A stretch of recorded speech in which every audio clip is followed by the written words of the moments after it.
Suamiku om-om tentara. Bab 005.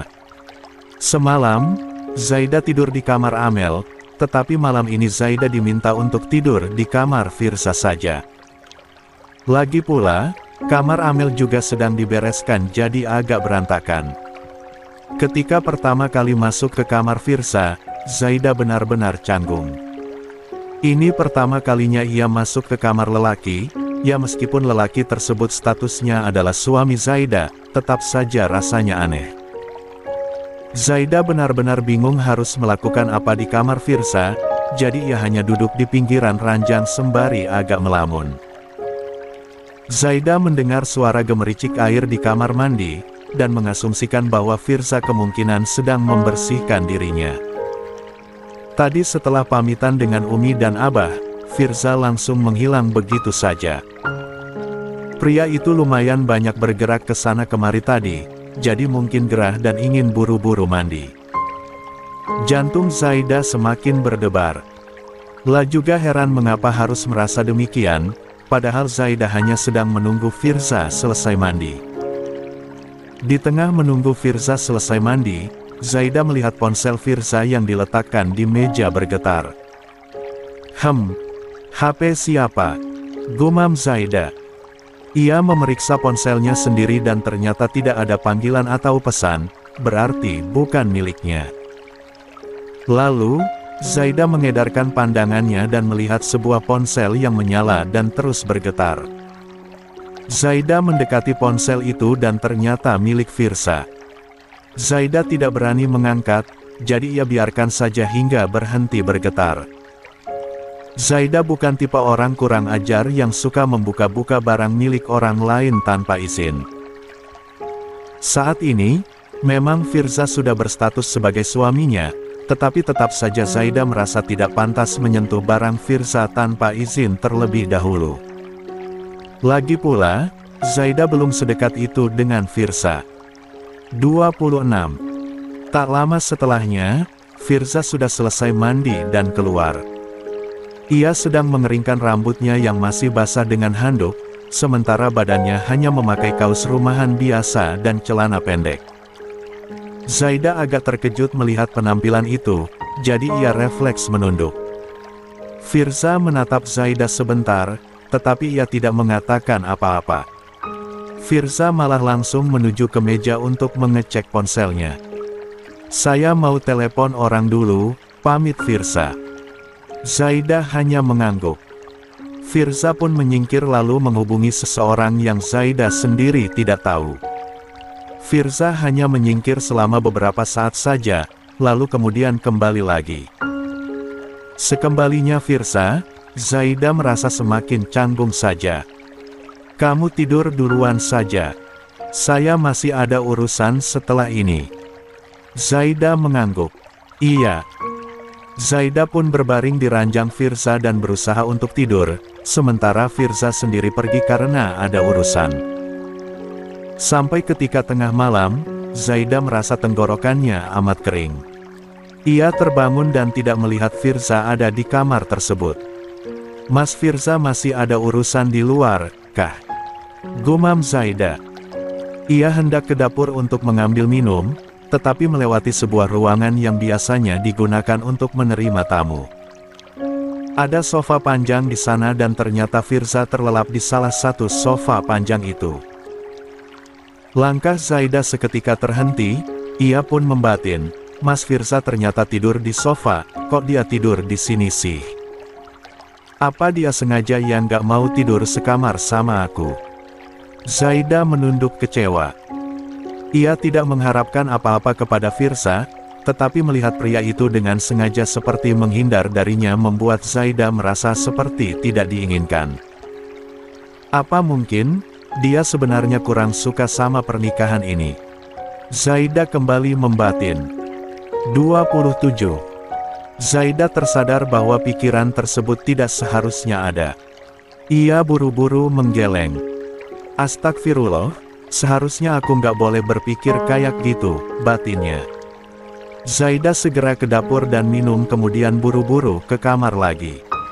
Sekembalinya Zaida ke kamar, ia ternyata tidak bisa langsung terlelap. Zaida masih kepikiran dan tidak bisa tidur. Zaida menatap langit-langit kamar Firza.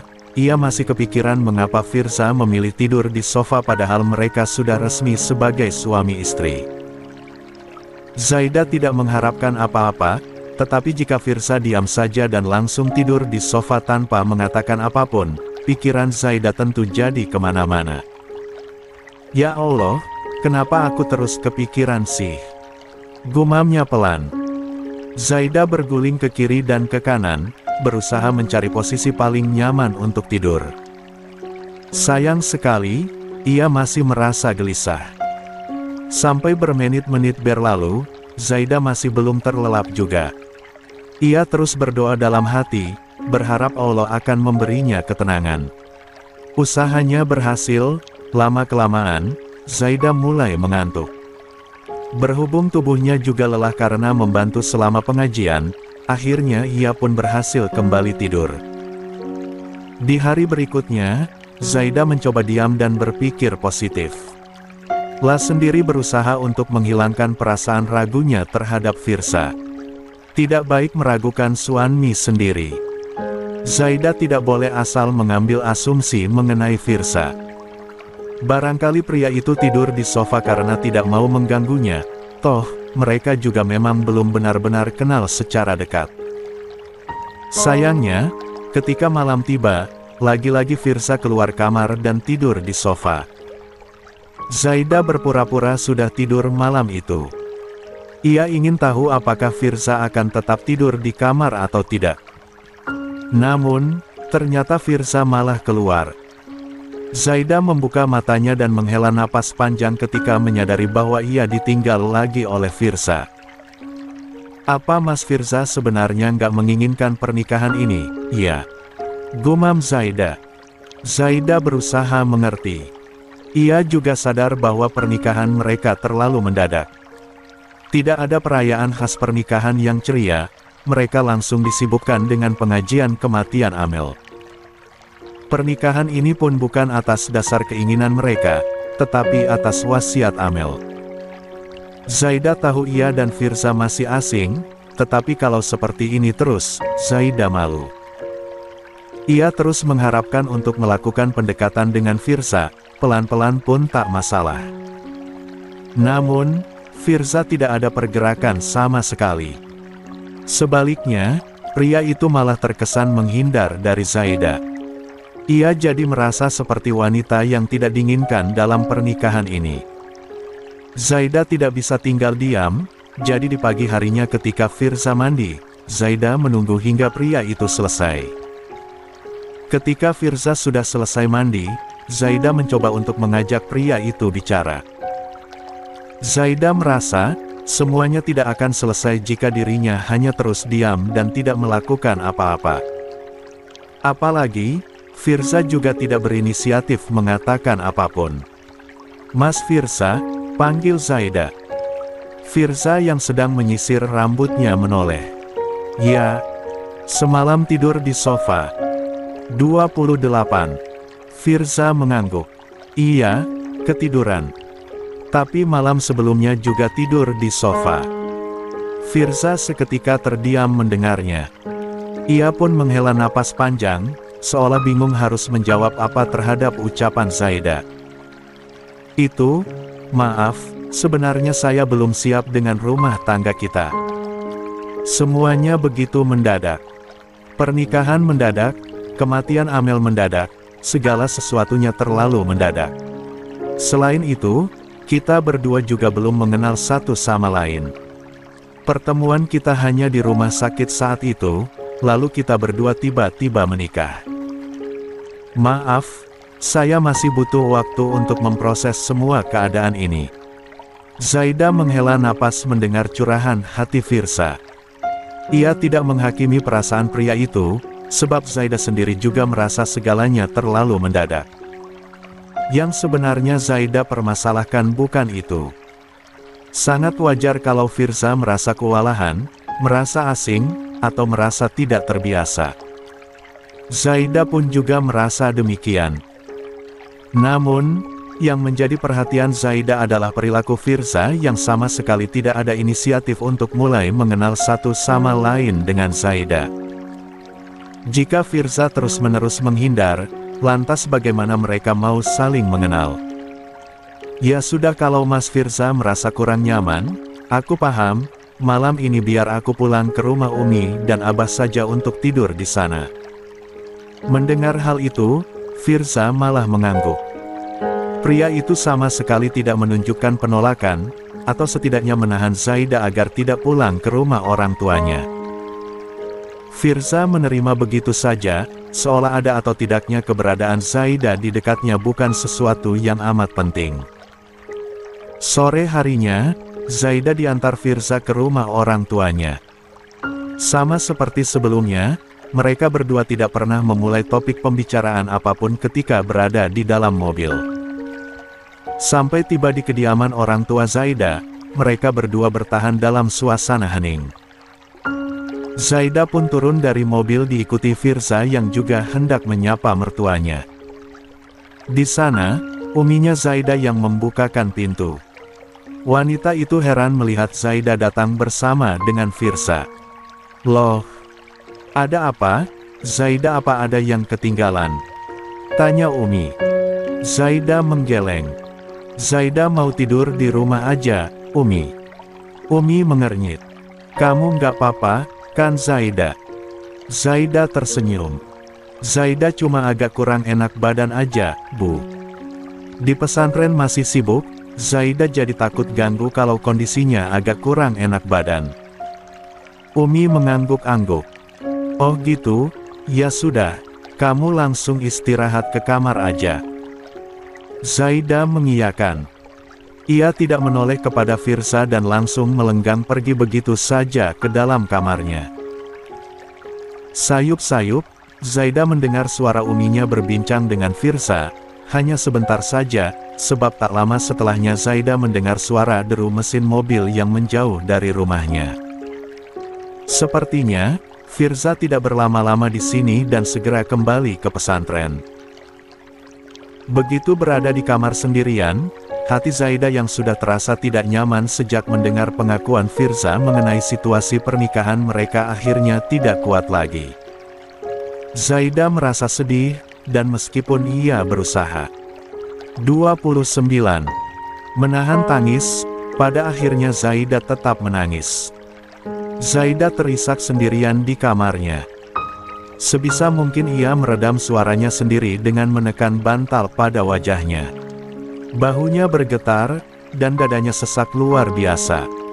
Zaida tidak ingin orang tuanya mendengar bahwa ia menangis. Ia tidak mau mereka berdua kepikiran. Setelah semua yang sudah keluarganya hadapi, Zaida tidak mau membuat kedua orang tuanya kecewa lagi. 7 hari berlalu seperti kedipan mata. Pengajian kematian Amel juga sudah selesai. Sesuai dengan rencana awal, Firza akan kembali ke tempat dinasnya terlebih dahulu. Hari ini, Firza sudah siap berangkat. Ia datang ke rumah orang tua Zaida untuk pamitan kembali ke batalion. Selama 4 hari terakhir sejak pengakuan Firza yang merasa butuh waktu dengan hubungan mereka, Zaida terus berada di rumah orang tuanya. Selama 4 hari itu juga, Zaida dan Firza benar-benar tidak berkomunikasi sama sekali. Mereka itu pengantin baru, tetapi bertingkah seperti dua orang yang tidak saling kenal sama sekali. Pagi ini, Zaida merasa canggung karena Firza datang. Ya, meskipun kedatangan pria itu hanya untuk pamitan. Komunikasi mereka buruk, dan tiba-tiba saja Firza sudah mau pergi ke batalion. Usai berbincang-bincang sejenak dengan Abah dan Umi, Firza pun harus segera berpamitan. Ia tidak bisa terlalu lama di sini. "Abah, Umi, saya pamit dulu mau kembali ke kesatuan." Firza menyalami Abah dan Umi. Abah dan Umi tampak sangat ramah dan penuh perhatian kepada Firza. Abah bahkan sampai memeluk Firza seperti sedang memperlakukan anak kandungnya sendiri. "Semangat, Za. Abah dan Umi di sini akan selalu mendoakan kamu." Semoga urusannya lancar, biar Zaida nggak ditinggal lama-lama juga. Pengantin baru masa sudah berjarak, ucap Abah sembari sedikit bergurau. Firza hanya tersenyum tipis. Usai berpamitan dengan Abah dan Umi, Firza menatap Zaida yang hanya diam sejak tadi. Mereka berdua sama-sama canggung, hubungan mereka sungguh asing. Zaida berusaha untuk mendekatkan diri kepada Firza, tetapi respon pria itu sebaliknya. Zaida tidak ingin terlalu menggebu-gebu sendiri. Sebab, jika seperti itu maka Zaida sama saja dengan berusaha sendirian padahal Firza tidak ada niatan untuk menembuka diri. Zaida sungguh merasa tidak nyaman dengan keadaan seperti ini. Zaida, Mas, bisa nggak kita bicara dulu berdua? Potong Zaida tiba-tiba. Firza mengernyit. Ya. Zaida berjalan ke kamarnya, dan Firza mengekorinya.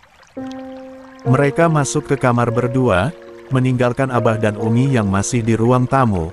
Abah dan Umi tidak kepikiran apa-apa, mungkin mereka hanya berpikir jika Zaida dan Firza butuh privasi saat berpamitan.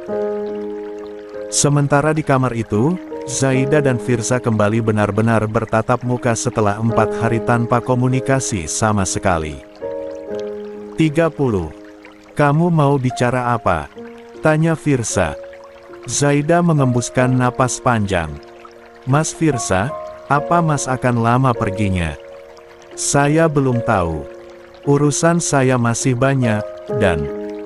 Mas, apa sebaiknya kita bercerai saja ya?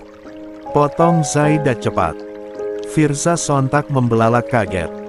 31. Firza membelalak kaget. Maksud kamu apa, Zaida? Zaida menghela napas panjang. Ya begitu, Mas Firza. Sepertinya, kita berdua nggak ada kecocokan. Firza mengernyit. Kamu merasa nggak cocok sama saya? Bukannya Mas Firza juga kan? Firza melongo. Saya nggak paham. Kenapa kamu berpikir bahwa saya ngerasa nggak cocok dengan pernikahan kita?